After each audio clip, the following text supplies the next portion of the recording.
Okay. A True Story of the Three Little Pigs by John Skieska. Everybody knows the story of the Three Little Pigs, or at least they think they do, but I'll let you in on a little secret. Nobody knows a real story because nobody has ever heard my side of the story. I am the wolf, Alexander T. Wolf. You can call me Al.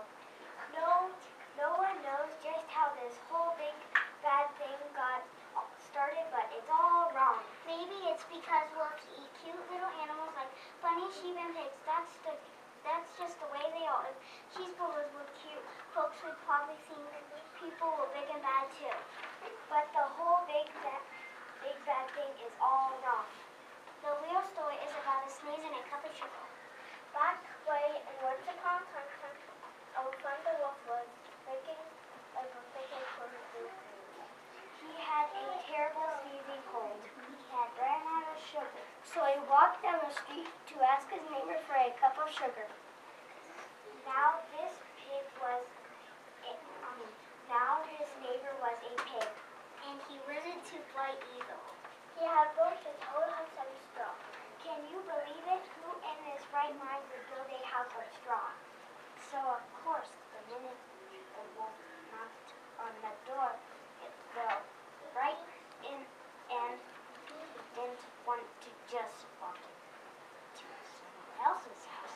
So he called, little pig, are you in? No one answered. He was just about to go home without the cup of sugar for his dear old sweet Granny's birthday cake. That's when his nose started to itch. He felt a sneeze coming on. Well, he huffed and he snuffed. And he sneezed a great sneeze. Choo! And you know what a little dog straw hat sat down and went in the middle of the pile? The straw was the first little pig dead in his own house. Oh, yeah.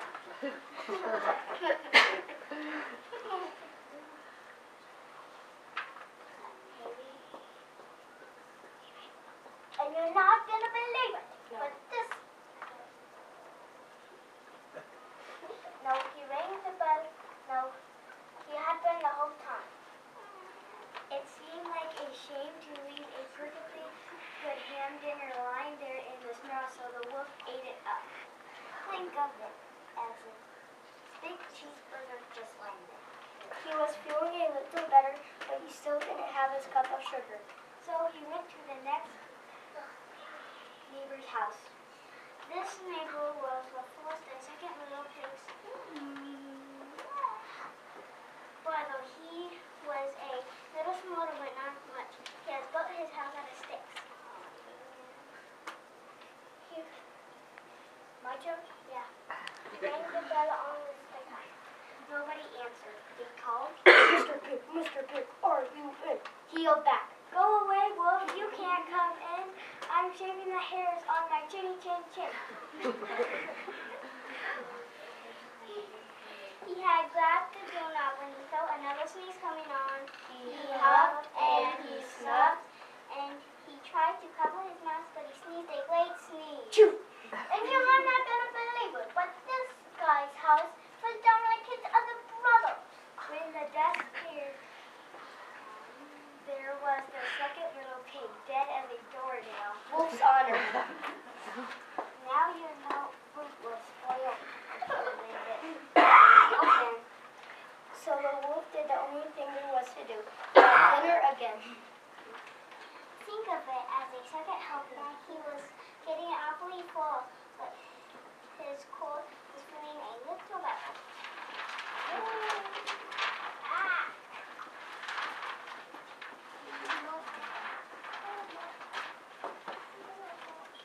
And he still didn't have that cup of sugar for his birthday cake.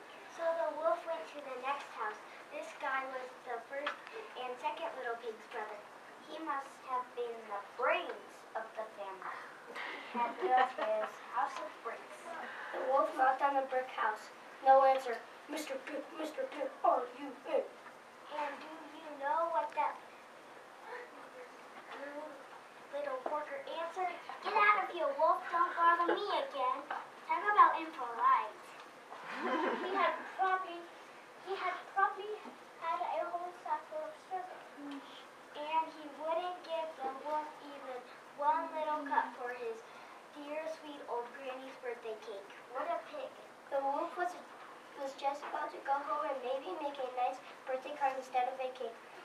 felt his cold coming on. He huffed and he snuffed and he sneezed once again. Choo!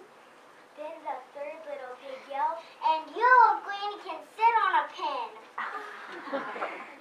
The wolf was usually a pretty calm fellow, but when he heard somebody talking about his new old sweet granny like that, he went a little bit crazy. Once the cops told him, of course, he was trying to break this pig's door down. And the whole time the wolf was puffing and puffing and sneezing and making a real scene. The rest, they say, is history. The news reporters found out about the 2 pigs he had for dinner. They figured a sick guy going to buy a cup of sugar didn't sound very exciting. So they gathered the story with all the huff and puff and all the huff stuff, and they made him the big bad wolf. That's it. The real story. I was framed. But maybe you could loan him a cup of sugar.